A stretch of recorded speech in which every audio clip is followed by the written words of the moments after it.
It takes a brave man to cross the divide. Step forward Norwich goalkeeper and 2001 Player of the Year, Andy Marshall. I was going through a good time in my career at Norwich, but I knew that I needed to move on.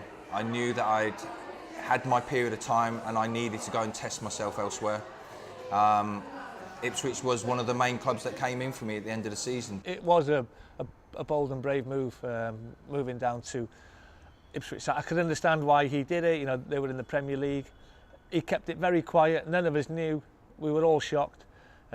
He'd just won the Player of the Season award as well for the club. So, you know, he was leaving on a high, but it just meant that he had to go down there.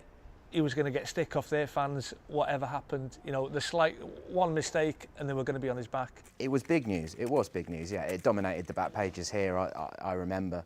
And he always seemed quite calm about it because he wasn't a local lad. He thought that he could get away with it. But I think Ipswich fans were quite shocked by it as well, but obviously loving the fact they just nicked Norwich's best player. My career needed a change. It needed a step up in being challenged. And Ipswich was that one, European football, Premier League football, and it was something that I couldn't turn down. Were you prepared for how fierce the backlash was?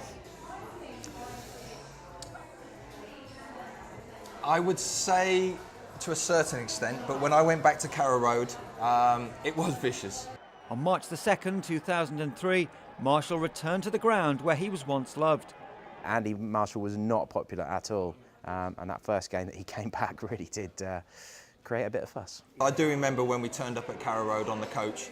Joe Royer was the manager, and as we turned up, all the fans had come charging around the coach, placards, banners, throwing things at the coach. And Joe just stood up and said, "There you go, Marsh, off you go." And Joe just led the way, and he just let me go. And that just created the atmosphere, a good atmosphere within the players and the club, because all the staff, all the players, everyone just started laughing.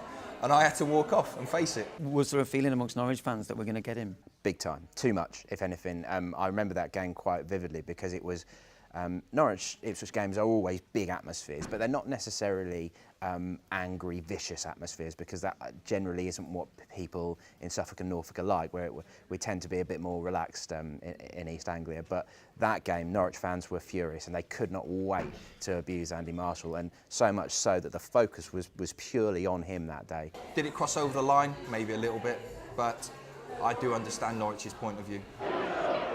The first half I was defending the Barclay end and I was getting no end of stick. No end of stick. Every time I picked the ball up, every time I went near the goal, they were throwing things. And then second half we went on and win the game. It seemed to bring the best out of Marshall. He played very well in that game. I think after the game everyone thought maybe should have concentrated on supporting the team a little bit more.